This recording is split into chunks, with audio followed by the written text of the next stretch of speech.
Olá, estou começando então o vlog de leituras de setembro. Essa primeira semana de setembro eu praticamente apenas li Corrida de Escorpião, né? Que é um que eu já estava lendo em agosto e agora tô continuando. Muito bom, estou amando. Deixa eu ver se tá gravando mesmo, porque, né? E eu deveria estar lendo muitas coisas, porque amanhã, que vai ser domingo, eu tenho que conversar sobre Vox, da Christina Dalker, que é o livro do Buddy Read DLX desse mês. Ainda não li nada, mas pelo que o pessoal falou, é uma leitura rápida, então vai dar tudo certo. Estou relendo O Morro dos Ventos Uivantes, da Emily Bronte, e eu só li um capítulo, e eu tenho que ler mais alguns. Também preciso chegar na meta de A Abadia de Northanger, da Jane Austen, que eu tô lendo com a Dessa da Louca dos Livros e o Márcio do Leitor 97. Esse mês também tenho que ler O Temor do Sábio,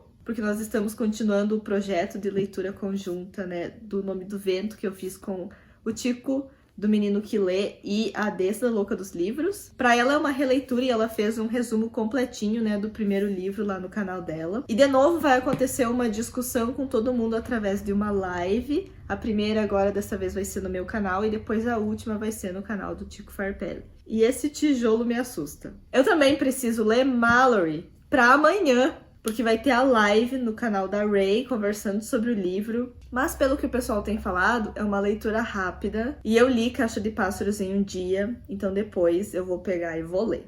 E aí o que acontece? Eu tenho um monte de coisa para ler, tenho que ler Mallory para o dia seguinte. E ao invés disso eu achei um livro no Scribd, né? Eu tava mostrando um pouco do catálogo dele para Dessa e para Ray. E ao estar mostrando para elas, descobri um livro chamado The Deep. Mas eu achei assim, oh my god, esse aqui parece ser tipo de Mermaids. The Deep. I like it.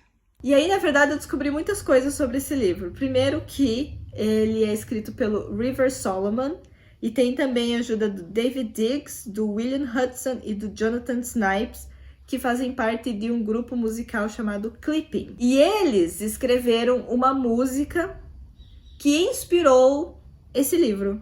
What is the name of the song? E é inspirado em um fato histórico muito triste durante, né, o tráfico de pessoas para serem escravizadas. Elas vinham da África até a América de navio e as mulheres grávidas eram jogadas ao mar porque elas eram vistas como cargas inconvenientes. Então eles fizeram a história como se as crianças dessas mulheres grávidas tivessem sido criadas no oceano e criado uma sociedade embaixo d'água, sereias. E aí a gente acompanha a história da Ietsu, que ela é como uma historiadora dessa sociedade, porque ela é encarregada de carregar as memórias pesadas do passado deles. E ela vai acabar fugindo dessa responsabilidade, porque imagina carregar, né, uma história tão pesada, tão triste por todo mundo, é muito difícil. Dessa vez, esse vlog não ficou necessariamente esquecido no churrasco. Eu sabia, lembrava que tinha que gravar, porém eu não estava lendo nada. ia fazer vlog sobre o quê? Sobre estar de novo em uma ressaca literária. A última vez que eu falei aqui nesse vlog, eu tava lendo The Deep, né, do River Solomon, escutando o audiobook e me preparando para ler Mallory de um dia para o outro, praticamente, para participar da live no canal da Ray, que foi muito legal, assistam. Uma das coisas que eu mais gostei de Mallory é de ver realmente do ponto de vista de outros personagens tudo o que estava acontecendo. Como agora os filhos dela são adolescentes, eles estão contando como que é estar crescendo, né, nesse mundo, é muito legal. Teve alguns probleminhas e algumas coisas mais pro final, assim, que ficaram, quem sabe, meio corridas, mas é um livro muito bom e tem uma fluência muito boa. Mais uma vez, eu li Josh Malerman em um dia. Nunca li nada do Josh Malerman em inglês, mas os tradutores de Caixa de Pássaros, de Uma Casa no Fundo de um Lago e de Mallory estão de parabéns, porque é uma narrativa muito boa. E aí eu acho que por ter me envolvido tanto com a leitura de The Deep, que foi uma história tão diferente, tão incrível, e aí também Mallory, que eu li muito rápido, eu acabei meio que entrando, eu não quero dizer numa ressaca literária, porque Acho que não foi bem isso, tava bem difícil. E aí, essa semana passada, eu consegui ler um pouquinho de A Abadia de Northanger. E eu tô gostando, mas ao mesmo tempo me falaram que A Abadia de Northanger era um romance gótico da Jane Austen. E ainda não vi nada disso, e aí eu tô levemente... Mas tudo bem, a Jane Austen, tô tentando focar nas outras coisas e tal. Já tem personagens que eu odeio muito. E daqui uns dias, pra mim, né, que tô fazendo esse vlog, vai ter live aqui no canal sobre O Temor do Sábio. E eu ainda não li nada. Olha, calhamaço é uma dor na minha vida. Eu nunca mais vou conseguir ler calhamaço. Eu associei calhamaços com autores que não têm respeito pelo seu tempo de leitura. Conta essa história logo, meu irmão. Não é possível. Eu tenho certeza que o King é o tipo de amigo que chega e diz assim: nossa, aconteceu uma coisa muito louca na sexta-feira. Meu Deus, amigo, o que aconteceu? Me conta. Não, mas pra te entender o que aconteceu na sexta, eu vou ter que te contar o que aconteceu na segunda, na terça, na quarta e na quinta. Ninguém tem tempo pra isso. Você vai resumir? Obviamente que não. A pessoa que quer contar a semana dela não vai resumir nada. Amigo, me conta o que aconteceu na sexta! Mas, gente, Ainda assim, eu prefiro saber da semana inteira do King, que sabe como contar uma história, do que de pessoas que não sabem como contar a história e ficam contando que elas tomaram um banho, sabe? É uma obsessão. Nossa, e eu quero ler um outro calhamaço do King. Não, eu não aprendo. Então eu tenho uma semana pra ler um livro.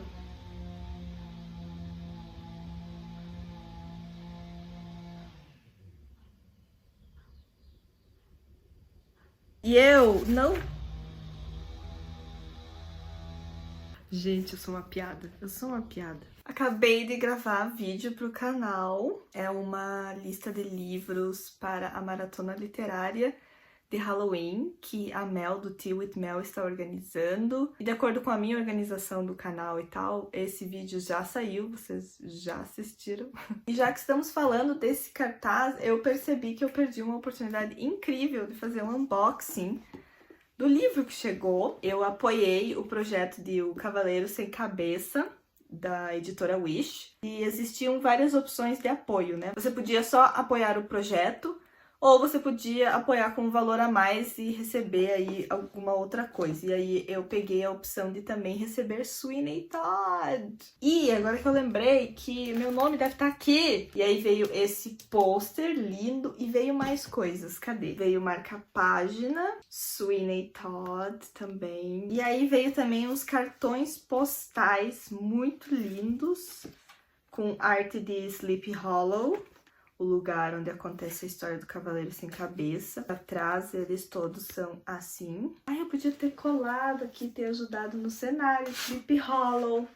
Esqueci. Eu fiz uma meta bem absurda e impossível para a maratona literária de Halloween, mas esse é um vlog de leituras, né? Eu estava na corrida para chegar até a metade de Temor do Sábio, porque tinha a live lá no canal, né? Que foi muito legal. Mas por estar lendo, assim, com uma certa urgência, eu sinto que teve coisas que me passaram. E por mais que teve momentos que eu gostaria de ter feito uma leitura dinâmica, assim, para ir ainda mais rápido, eu não conseguia, porque esse livro, ele me passa, assim, a impressão que o autor pensou muito palavra por palavra que ele coloca aqui. Tipo, todas as vírgulas são pensadas. Tem muita intenção em todas as frases, sabe? Eu acho que é por isso, quem sabe, que ele esteja demorando tanto tempo para lançar um terceiro, porque ele realmente coloca muita intenção em tudo que ele tá contando. E aí tem esse sentimento, assim, de que você não quer perder os detalhes da história, sabe? Mas eu aprendi uma grande lição de nunca mais atrasar metas, meu Deus do céu, porque foi muito agonizante, assim, sabe? Porque, meu Deus, eu preciso. Na sexta-feira, eu gravei um vídeo muito, muito especial, que também, de acordo com a minha organização aqui do canal, já saiu, junto com a Amy Custódio, onde a gente falou sobre o livro de poemas dela. Se você cruzou comigo pelos corredores da escola, você provavelmente está neste livro, porque eu trabalhei na edição dos poemas da Amy. Foi um trabalho criativo conjunto muito, muito legal que a gente fez. Eu tô muito, muito orgulhosa do trabalho dela.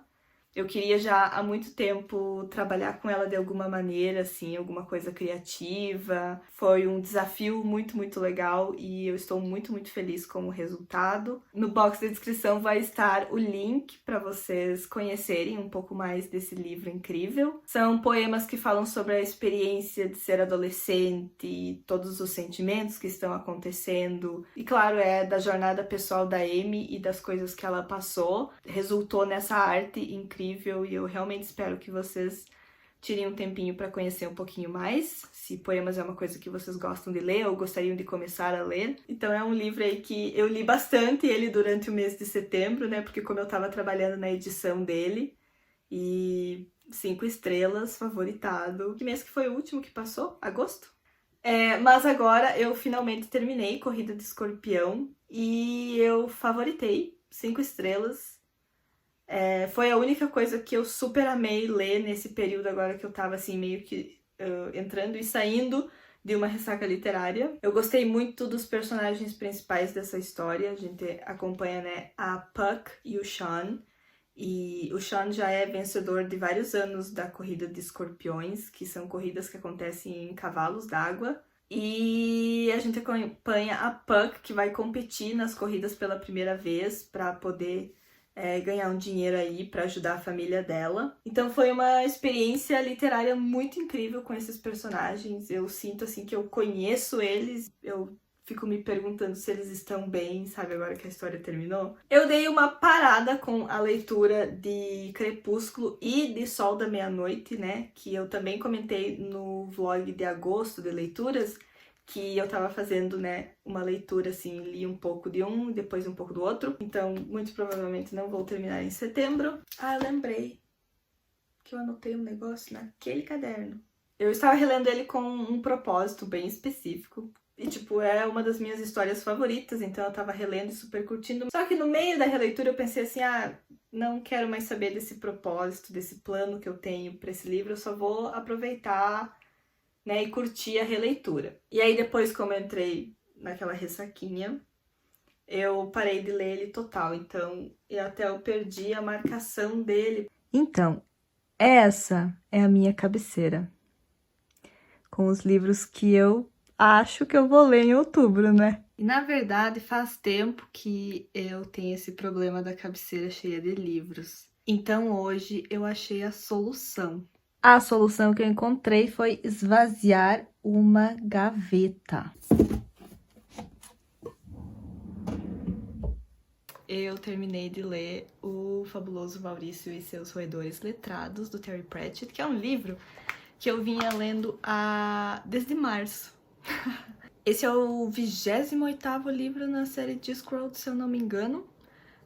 Mas isso também não tem muita importância, porque uma das coisas mais incríveis da série Discworld é que ela pode ser lida fora de ordem. Quando eu conheci a série, eu li ela toda fora de ordem, e só agora recentemente que eu passei a ler em ordem a série Discworld. Eu tô no 14º ou 15º livro, mas eu peguei e pulei e li Fabuloso Maurício. O Fabuloso Maurício é um dos livros da série Discworld que foram escritos mais para crianças. Tem muitas referências aqui a fábulas e toda a história, né, gira em torno de animais falantes. Esse livro me tirou de uma ressaca literária, e aí eu parei de ler ele quando eu entrei em outra ressaca literária. E aí agora ele me ajudou a sair de uma ressaca literária. A série Discworld é muito engraçada e Terry Pratchett tem esse poder, assim, de fazer a gente dar risada alta de verdade lendo um livro. E apesar de ser muito engraçado e algumas vezes eu ter dado risada alta, esse aqui eu sinto que foi o que eu não ri tantas vezes quanto os outros. Malandragem é a especialidade dos humanos. Eles têm um entusiasmo tão grande pela malandragem que ficam enganando uns aos outros o tempo todo e até elegem governos para fazer isso por eles. Terry Pratchett. Basicamente aqui a gente acompanha um grupo de ratos que trabalham para um gato e são acompanhados por um humano chamado Keith. E eles fazem de conta assim que ratos infestaram a cidade. E aí chega o Keith, que é o humano, e diz que é um flautista de ratos e vai tirar todos eles de lá. E aí ele faz isso, mas os ratos trabalham com ele, então, né? Então, obviamente, vão pagar muito dinheiro pra esse flautista que vai tirar os ratos da cidade, e é assim que eles vivem, dando golpes em cidades. Mas, obviamente, como em todas as histórias, algo não vai dar certo, né? E aí, uma das coisas mais incríveis de Discworld também é que você conhece muitos personagens e volta e meia eles aparecem em histórias. Então você tá lendo de boas lá uma história e aí aparece um personagem lá de uma outra história da série. E ontem eu tava, né, terminando o livro, bem de boas, e de repente apareceu um personagem que eu não esperava ver nesse livro, já que esse livro é mais voltado para crianças. Editar esse vlog vai ser um negócio. Northanger. Terminei no último dia. Eu acho que eu tinha expectativas erradas aí pra ele, mas mesmo assim foi uma leitura muito legal. Bom, e era isso. Eu espero que vocês estejam gostando desses vlogs de leitura.